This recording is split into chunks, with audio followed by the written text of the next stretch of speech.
Hello, welcome back to just 11.20 Fahrenheit. Sorry about that, guys. Sometimes with these AI voice models, they get a little bit muddled up.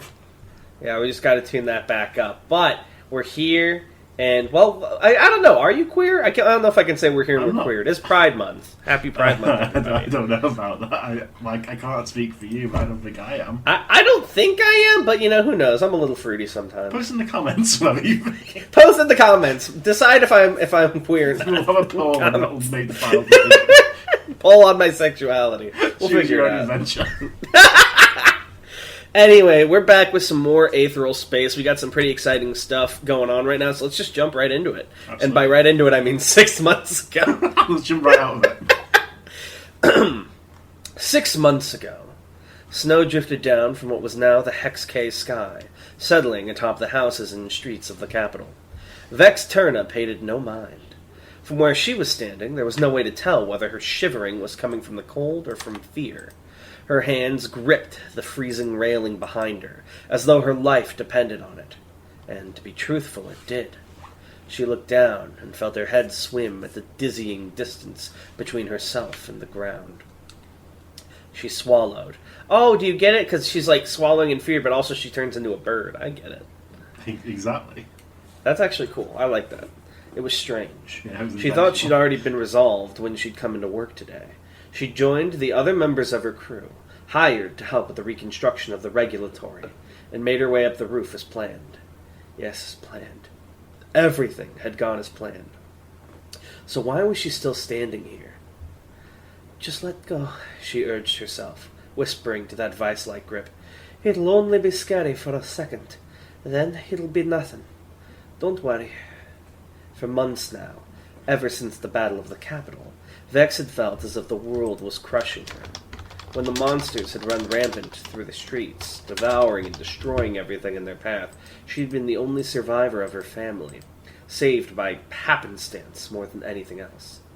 She'd been faced with the prospect of a life lived alone, and then found out she was more alone than she'd even imagined. Ships sailing through the sky, people from other worlds, a whole galaxy of civilization, hopelessly more advanced than their own. The second she'd learned those things, her own insignificance had become stark and undeniable. All her dreams, when she cared to remember them, seemed to just trail off into nothing. From that moment, her path up to this roof had been set. So why couldn't she just jump? Perhaps the gods had plans for her. No, the gods were lies, ancient aliens. They had learned that too. Their traditions, their legends, their very way of life was just something to be laughed at by those who knew better. Their world a cargo cult. Then jump, she urged herself. You're alone. The universe is indifferent. It won't get any better than this. The words felt true, but she still couldn't do it.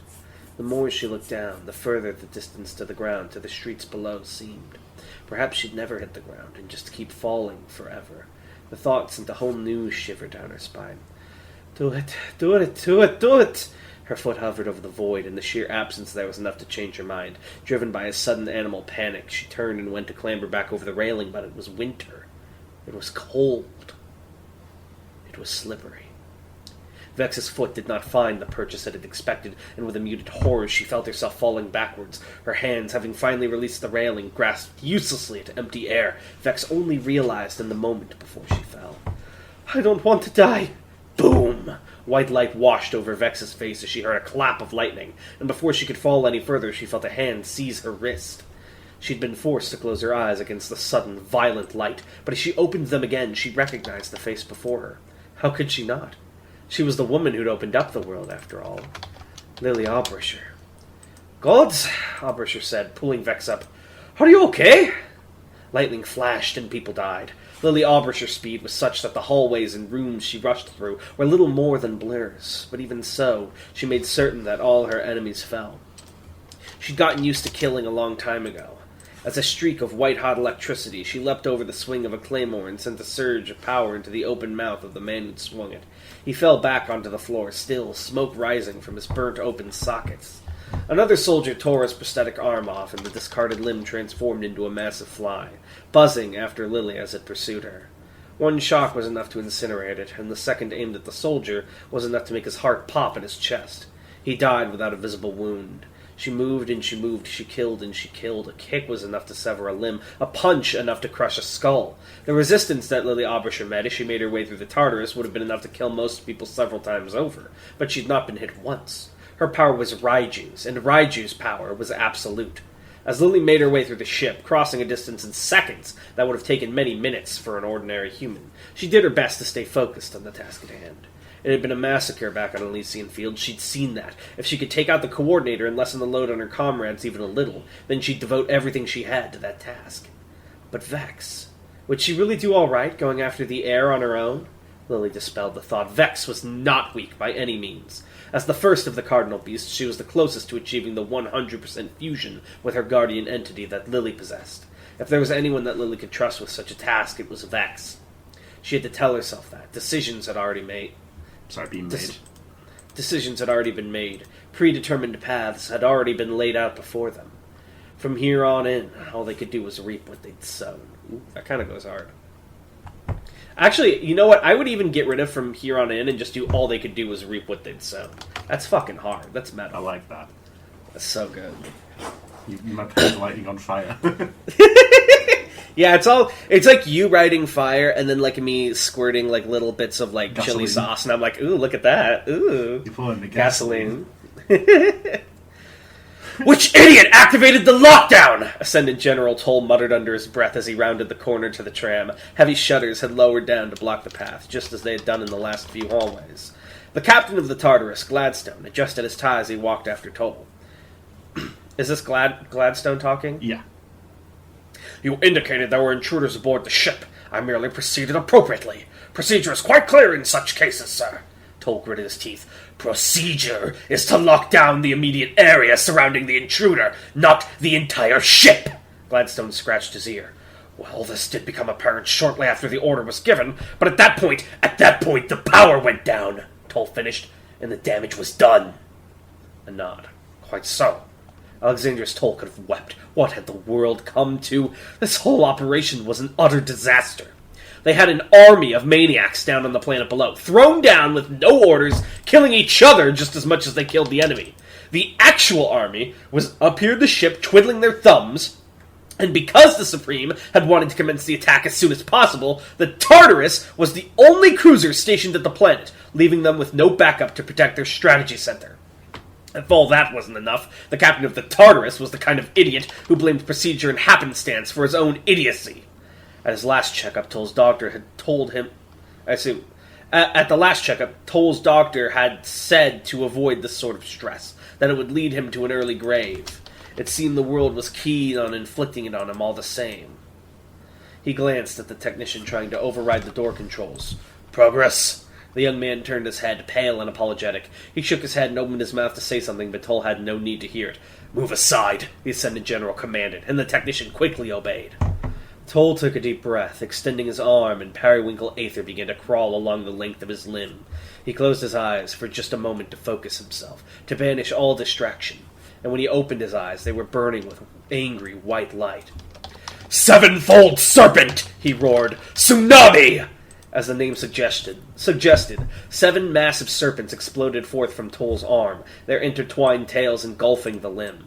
They were composed entirely of water, with eyes and teeth of sea foam like miracle structures, and as one they lunged for the sealed door. It was the work of a moment for them to sink their teeth into the metal and wrench it open. Through the jagged gap they'd opened, the empty tramway could be seen. Gladstone gaped at the damage. Oh, with all respect, sir, this is my ship! You can't just... Toll's eyes slid over to him. Oh, I imagine it's like the fucking JoJo where, like, the eyes are, like, almost rolled up behind. It's, like, not even moving, like the menacing symbols. In the Supremacy, a captain was king of his own ship. But what kind of king was this? Jason Gladstone, 43 years old. Planet of origin was Malerna Heights. That sounds like a fucking neighborhood. Malerna City, my friends. I know. I saw the reference, but I was just thinking Malerna Heights sounds like a suburb.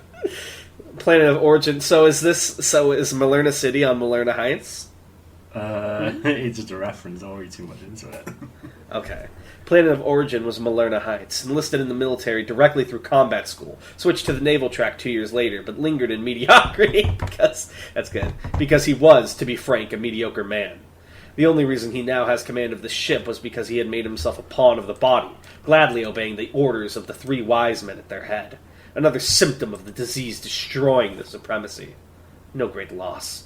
Toll took a shotgun from his holster, pointed it at Gladstone's face, and fired. Needless to say, he was killed instantly, his headless corpse falling to the ground like a pile of discarded clothing. Is there, like, breathing or air coming through your mic? I don't think so. Huh. I'm going crazy. Of discarded clothing. The splatter of skull and brains that painted the wall behind him could easily be cleaned up. Under my authority as Ascendant General of the Supremacy, I am assuming direct control of this vessel, Toll declared, returning a smoking shotgun to its holster. Any objections? There were none.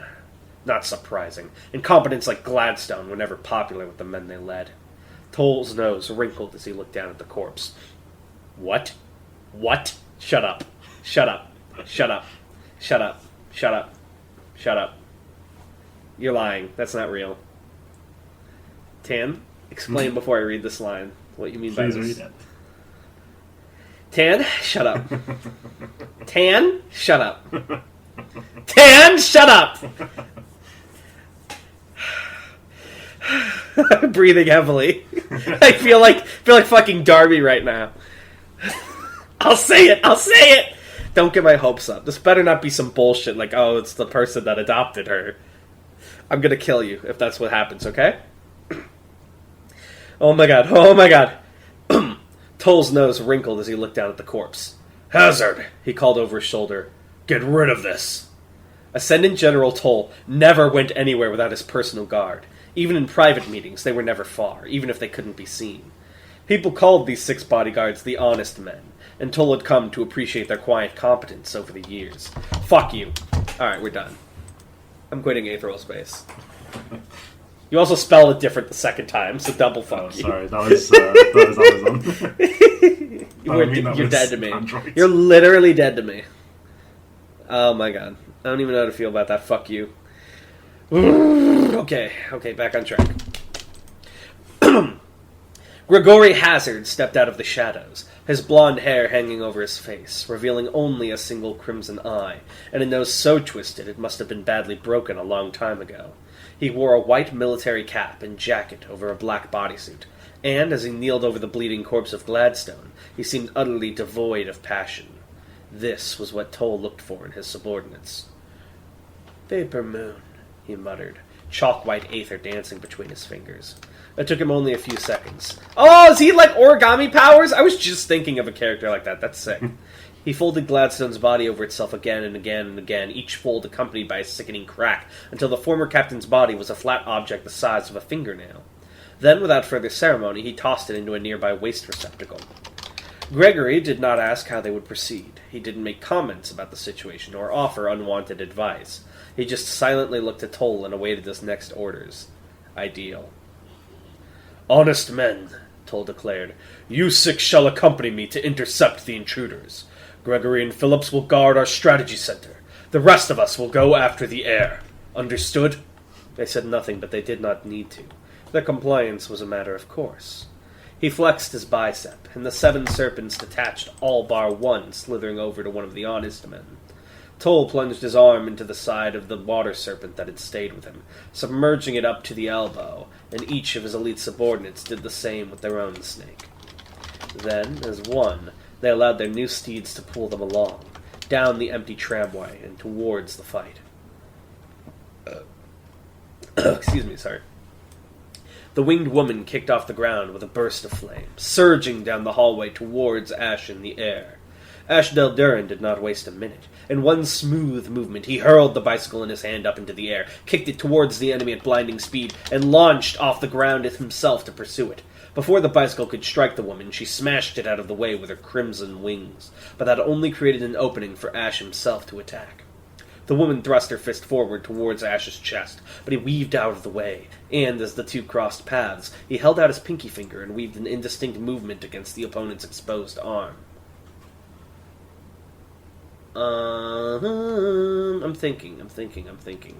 Okay. I'm thinking, do I like 2 weaves, or do I like one of them changed? I don't know. Let's just leave that for now. I'll leave Actually, that was intentional, so he can bob out of the way. He bobbed out of the way. But bob doesn't really work with, like, the way he moves. I'm thinking like a slink or slid. I don't know. Slinks, yeah. Aether brought forth for just 0.2 seconds, concentrated in the very corner of the nail of his pinky finger. When it came to precise usage, Ash was unmatched. For good measure, he delivered 2 lightning-fast jabs to her wings. As Ash stepped behind the woman, she swiped at him with one of her wings, but he merely jumped up and kicked off of it, flipping down the hallway. A second later, the wound he'd inflicted made itself known. A series of thin, bloody cuts all up the length of the woman's arm, concentrated around the wrist. Oh, is he trying to, fucking slash her wrist suicide style? Make her bleed out? Well, it's a lot more murder style in this case, but... Right, you know what I mean, though. He's aiming to kill her by bleeding out. The bleeding would be tremendous. This was the first of Ash's experiments. Ooh, he's testing his opponent for what they can do. Guardian Entity, Suzaku, 11%. It was the work of a moment. Red feathers spread over the woman's arm, covering the gashes for a moment. Guardian Entity, Suzaku, 10%. And when the feathers retreated, the wounds had vanished. I see, Ash said calmly, taking a step back to increase the distance between them. You have a transformation ability, correct? By transforming just a tad and then reversing it, you temporarily boost your regeneration. Very clever. The woman narrowed her eyes. You're not a smart guy, huh? Ash held his combat stance, open palm extended. Oh, he said, still so quiet. How is that? The woman's voice remained that dull monotone. It's obvious, guy. I can't believe you haven't figured it out. You're seriously dumb as rocks. You suck. When you were standing with that air girl, I couldn't attack you right without hitting her. The red feathers of her wing began to flare. But now you're all on your own. That's why you suck. For the first time, a barely perceptible smile crossed the girl's lips. Ash reacted before the attack fired, and that was what saved him. Accompanied by a blaze of flame, 13 feathers, Ash counted them. Yeah, there's definitely, some breathing echoes. Your mic picking up weird background noise? I didn't just breathe there, so that might have just been me. It's a hot day here. No, you're good. You should breathe. It's just I don't know why it's popping up on mic. Very weird. Ash counted them, fired themselves out of the woman's wings and towards her opponent. Because he'd been ready, Ash was just able to match their speed, his hands lashing out his blurs and plucking the projectiles out of the air, holding them between 2 fingers. Sorry. He stood amidst a blizzard, his clothes discarded, his form open to the world. The frown on the girl's face wasn't because she'd had her attack blocked. Ash recognized that, but because she'd had her greater plan thwarted. These are terribly hot, aren't they? Ash said, holding up the feathers as they glowed red in his grip. Steam rose from his fingers as sweat evaporated, but no burn marred Ash's flesh. You hoped I'd injure myself by catching them, but unfortunately that's not the case. Attacks of this temperature are useless against my body imaging. The winged woman's eyes narrowed as she'd clearly decided to play along. Your what? She asked. Body imaging, Ash smiled. It's not an Aether ability, if that's what you're wondering. You know how when you think about biting into a popsicle, you feel cold? The woman furrowed her brow. What? You know how when you think about biting into a popsicle, you feel cold? Ash clarified. This is not bad. This is so dumb, but I love it. This is like peak Aether dialogue. What the hell is a popsicle? I don't get it. Ah, Ash nodded. A cultural barrier. A popsicle is a cold and tasty treat. At any rate, when you think about biting into something cold, you feel cold, don't you? You might even find yourself shivering from the imaginary freeze. Body imaging takes that principle to its utmost.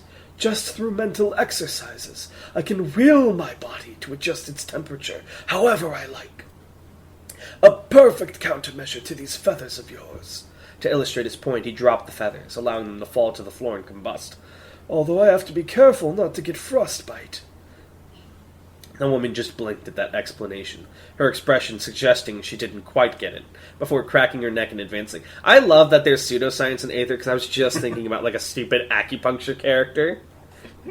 Oh, I love this so much. This is making my day. Whatever.